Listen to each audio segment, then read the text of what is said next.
ఓం నమ శివాయ శ్రీమాత్రే నమః. మిత్రులకి శ్రేభిలాషులకి అలాగే నన్ను ఇంతగా ఆదరిస్తున్న యూట్యూబ్ ప్రేక్షకులందరికీ కూడా పేరు పేరు ధన్యవాదాలు. మిత్రులరా, మీ అందరికీ పరాదేవత ఎల్లవెల్లలా మీతో ఉండి మీ మనోవాంఛ నెరవేర్చాలని మనస్ఫూర్తిగా కోరుకుంటున్నాను.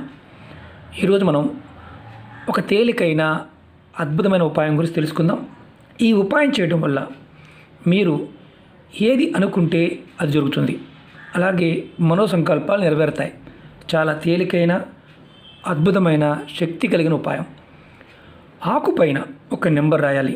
ఈ నెంబర్ రాయడం వల్ల మీరు మీ మనసులో ఏది కోరుకుంటే అది జరుగుతుంది, అలాగే మీ మనోసంకల్పాలు నెరవేరుతాయి.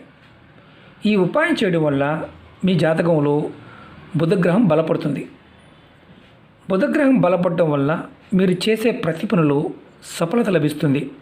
అలాగే కుటుంబ సభ్యుల మధ్య సంబంధ బాంధవ్యాలు మెరుగవుతాయి. చాలామంది గురువుగారు, మేము ఈ లాక్డౌన్లో ఇంటి దగ్గర ఉంటున్నాము, మాకు లేనిపోని గొడవలు, తలకాయ నొప్పులు ఎక్కువైపోయాయి, బయటపడడానికి మార్గం చెప్పండి అని చాలామంది అడిగారు. ఇది ప్రయత్నించేయండి. అలాగే ఈ ఉపాయాన్ని ఆడవారైనా మగవారైనా చేయవచ్చు. ఆడవారు నెలసరి సమయంలో కూడా చేయవచ్చు. ఈ ఉపాయాన్ని బుధవారం ఉదయం నుండి రాత్రిలోపు ఎప్పుడైనా చేయవచ్చు. ఈ ఉపాయాన్ని స్నానం చేసిన తర్వాత చేయండి, చాలా అద్భుతంగా ఉంటుంది. స్నానం చేయకుండా మాత్రం చేయవద్దు. ఈ ఉపాయానికి కావాల్సింది రావి ఆకు. చాలా శ్రేష్టమైనది. మనం అంతకుముందు చాలా వీడియోలో చెప్పుకున్నాం రావి ఆకు. ఒకవేళ మీకు రావి ఆకు దొరకకపోతే, రావి చెట్టు ఆకు దొరకకపోతే, మామిడి చెట్టు కానీ, జామ చెట్టు కానీ, అశోక చెట్టు కానీ, ఏదైనా కొంచెం పెద్దగా పొడుగ్గా ఉన్న ఆకు తెచ్చుకోండి. మీరు గుర్తుంచుకోవాల్సింది ఏంటంటే కొంచెం పెద్దగా ఉండాలి, పొడుగ్గా ఉండాలి, బారుగా ఉండాలి, ఆకు డ్యామేజ్ లేకుండా ఉండాలి. రావి ఆకు అయితే చాలా విశేషమైన ఫలితం త్వరగా వస్తుంది. మీరు రావి ఆకుని తీసుకున్న తర్వాత దానిపైన ఒక రెడ్ కలర్ పెన్తో ఒక నెంబర్ రాయాలి. నెంబర్ని రాసిన తర్వాత నెంబర్ కింద గీత గీయాలి. తర్వాత మీ మనసులో ఉన్న కోరికలన్నీ దాని కింద, అంటే నెంబర్ కింద ఒక్కొక్కటి రాయాలి. అంటే ఎగ్జాంపుల్ చెప్తాను. ధనానికి సంబంధించిన కోరికలు, లేదా వివాహం కావాలి, ప్రేమ సఫలత కావాలి, ఉద్యోగం కావాలి, వ్యాపారం బాగా అభివృద్ధి చెందాలి, ఇలా మీరు ఎటువంటి కోరికనైనా నిర్భయంగా రాయండి. ఇది చాలా చాలా ఇంపార్టెంట్ విషయం. అలాగే తర్వాత ఈ ఆకుని మీ దేవుడి గదిలో ఎక్కడైనా కబోర్డ్లో కానీ ఒక దగ్గర పెట్టుకోవాలి. అలాగే మీరు ఇంకోటి గుర్తుంచుకోవాల్సింది ఏంటంటే అల్మారా ఎక్కడైనా ఉన్నా పెట్టుకోవచ్చు. ఈ ఉపాయాన్ని మీరు బుధవారం నుండి మొదలుపెట్టి వరుసగా 21 రోజులు చేయాలి.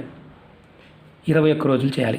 మళ్ళీ గుర్తుంచుకోండి, బుధవారం నాడు మొదలుపెట్టి 21 రోజులు చేయాలి. 21 రోజులు కూడా ఏ రోజు ఆకు ఆ రోజు తెచ్చుకోవాలి. ఏ రోజు ఆకు ఆ రోజు తెచ్చుకోవాలి. అంతేగాని 21 రోజులు ఆకులు ఒకేసారి తెచ్చి ఇంట్లో పెట్టుకోకూడదు.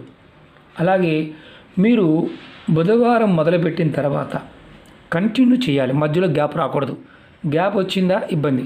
ఎందుకంటే దీంట్లో ఎటువంటి అంటే మీకు ఆహార నియమావళి కానీ లేకపోతే నెలసరి నియమావళి ఏమీ లేవు కాబట్టి మీరు రెగ్యులర్గా చేయాలి. మరి కొన్ని రోజుల్లో కొన్ని ఆకులు కోయకూడదు కదా అని మనం చెప్తూ ఉంటాం వీడియోలో. ఈ ఉపాయానికి చూస్తున్నప్పుడు మీరు ఆకు పాయింట్ ఆఫ్ వ్యూలో, ఒకవేళ నేను ఈరోజు ఆదివారం రావి ఆకు కోయకూడదు, ఈరోజు బుధవారం ఒక ఆకు కోయకూడదు, ఇలాంటి మనం అనుకుంటూ ఉంటాం. అలాంటప్పుడు మీరు ముందు రోజే తెచ్చుకోండి. భయపడేవారు లేనివారు ఆ రోజు చెట్టు దగ్గరికి వెళ్ళి కాస్త నీరు పోసి నమస్కారం చేసుకొని, నేను సమస్యల నుంచి బయటపడడానికి పరిహారం చేస్తున్నానని చెప్పుకొని ఆకు తెచ్చుకోండి. ఇది గుర్తుంచుకోండి. మేము తెచ్చుకోకుండా వేరే వాళ్ళు తెచ్చి ఇవ్వచ్చా గురువు గారు? తెచ్చి ఇవ్వచ్చు, ఇబ్బంది లేదు. వేరే వాళ్ళు తెచ్చి ఇచ్చినా ఈ ఉపాయాన్ని చేయవచ్చు, ఎటువంటి భయము లేదు. అలాగే ప్రతిరోజు ఒక కొత్త ఆకు మీద మీరు కోరిక రాసి చేయాలి. ఎలా చేయాలి, ఎలా రాయాలి చెప్తాను. దాని మీద నెంబర్ రాయాలి. తర్వాత మొదటి రోజు ఏ కోరికనైతే రాశారో అదే కోరికని కంటిన్యూగా 21 రోజులు రాయాలి. మొదటి రోజు ఆకుని ఎక్కడ పెట్టారో రెండో రోజు ఆకును కూడా అక్కడే పెట్టాలి. మొదటి రోజు ఏ చెట్టు ఆకు అయితే తెచ్చారో రెండో రోజు కూడా అదే చెట్టు ఆకు తెచ్చుకోవాలి. ఈరోజు రావి ఆకు, రేపు జామ ఆకు, రేపు ఎల్లుండు మామిడి ఆకులా కాదు. మొదటి రోజు ఏ ఆకు తీసుకొస్తారో, ఏ చెట్టు ఆకు తెస్తారో అదే కంటిన్యూగా 21 రోజులు కూడా ఆకు తెచ్చుకోవాలి. ఆకు మీద రాసిన కోరిక, అంటే మొదటి రోజున రాసిన కోరిక 21 రోజులు రాయాలి. 22వ రోజు ఈ ఆకులన్నింటినీ కూడా మీరు పారే నీళ్ళలో, లేదా మీరు ఏ చెట్టు నుండి ఆకులు తీసుకొచ్చారో ఆ చెట్టు మొదల దగ్గర పెట్టేయాలి. ఇది ఈ ఉపాయాన్ని చేయవలసిన పని. ఇప్పుడు మనం నెంబర్ ఏంటి, కోరికలు ఎలా రాయాలో చూపిస్తాను. నెంబర్ వచ్చేసి చూడండి, ఇక్కడ నెంబర్ రాయండి పైన 5 5 5 3 5 రాయాలి. చూడండి, చూపిస్తాను మీకు నేను దగ్గరగా. ఇదిగోండి 5 5 5. తర్వాత దీని కింద గీత రాయాలి, ఇలా గీత గీయాలి. ఇప్పుడు మీరు ఈ కింద మీరు ఎన్ని కోరికలున్నా రాయండి. మళ్ళీ రెండో రోజు కూడా 21 రోజులు కంటిన్యూ అయ్యే కోరికలు రాయాలి. ఇలా రాసిన తర్వాత దీన్ని కబోర్డ్లో పెట్టుకోవాలి. ఇది జాగ్రత్తగా గుర్తుంచుకోండి. మనం రావి ఆకు అయితే రావి ఆకు, మామిడి ఆకు అయితే మామిడి ఆకు, అలా మీరు ఏదైనా ఒక ఆకు తీసుకోవాలి. మాకు ఆకు అందుబాటులో లేదండి అనేవారు చేయమాకండి, మాకు అవకాశం లేదనేవారు చేయమాకండి. ఇందులో అద్భుతమైన శక్తి దాగి ఉంది. బుధ అంటే జాతకంలో బుధుడు నీచంగా ఉన్న బుధగ్రహం బలపడుతుంది. బుధుడు బలపడ్డా అద్భుతమైన ఫలితం ఉంటుంది. రావి ఆకు, రావి చెట్టు సాక్షాత్తు విష్ణు స్వరూపం. బుధగ్రహానికి ఆధిపత్యం వహించే దేవుడు శ్రీ మహావిష్ణువు. కాబట్టి మీరు ఇది మీ కోరికల్ని, ఇది తాంత్రిక ఉపాయం, దీన్ని మీరు ఒక విధి విధానంగా పరిపూర్ణమైన నమ్మకంతో విశ్వాసంతో చేసినట్లయితే ఫలితం వచ్చి తీరుతుంది. మళ్ళీ చెప్తున్నాను, ఇది బుధవారం ఉదయం నుండి రాత్రిలోపు ఎప్పుడైనా చేయవచ్చు. ఆకు ముందు తెచ్చుకోండి, ఇబ్బంది లేదు. అంటే వేరే వాళ్ళు తెచ్చిచ్చినా చేయవచ్చు. ఒకటే చెట్టు ఆకు తీసుకోవాలి, లాస్ట్ రోజున అదే చెట్టు దగ్గర పెట్టాలి, లేదా పారే నీళ్ళలో అన్ని ఆకులు కలిపి వదలాలి. ఇది గుర్తుంచుకోండి. అలాగే మీకు ఈ వీడియో నచ్చినట్లయితే లైక్ చేయండి, ఛానల్ని సబ్స్క్రైబ్ చేసుకోండి, పక్కనే ఉన్న గంట సింబల్ని యాక్టివేట్ చేసుకోండి, 10 మంది మిత్రులకి షేర్ చేయండి.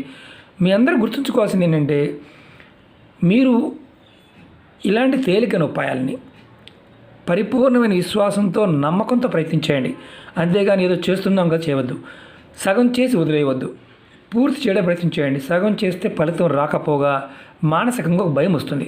కాబట్టి అది గుర్తుంచుకోండి. అలాగే ఈ నెంబర్ని, అంటే చాలామంది అడుగుతూ ఉంటారు, గురువుగారు మేము మిగతా చేస్తున్నాము, మీకు చేయవచ్చా? నిర్భయంగా చేయొచ్చు. ఎన్ని చేసినా మీరు ఎన్ని చేయగలిగి చేయండి. ఏదైనా ఉపాయంలో ఇది చేస్తూ వేరేది చేయవద్దు అంటే మాత్రం చేయవద్దు. అలాగే కొన్ని ఉపాయాలు సగం చేసి వదిలేయడం మాత్రం చేయమాకండి. ఎందుకంటే ఉపాయం పూర్తిగా చేయండి. 1-2 సార్లు చెప్తూ ఉంటాను. ఇది 21 రోజుల్లోనే మన జాతకంలో బుధగ్రహ ప్రభావం ఏదైతే ఉంటుందో అది మన అనుకూలంగా మారుతుంది. బుధుడు బలపడ్డా మన జీవితంలో అన్ని పనులు సఫలమవుతాయి. కాబట్టి మన మనసులో ఉన్న సంకల్పాలన్నీ నెరవేరడానికి మన బుద్ధి చాలా అవసరం. మన మనసు ప్రభావవంతంగా ఉండాలి. ఎంత ప్రభావవంతంగా ఉంటే అంత ఫలితాలు వస్తాయి. కాబట్టి ప్రయత్నపూర్వకంగా చేయండి. ఈ ఉపాయాన్ని ఫలితం వచ్చి తీరుతుంది. ఓకే మిత్రులారా, అన్ని రకాల సమస్యలకి మీకు సమాధానం దొరుకుతుంది. ఓం నమః శివాయ, శ్రీమాత్రే నమః.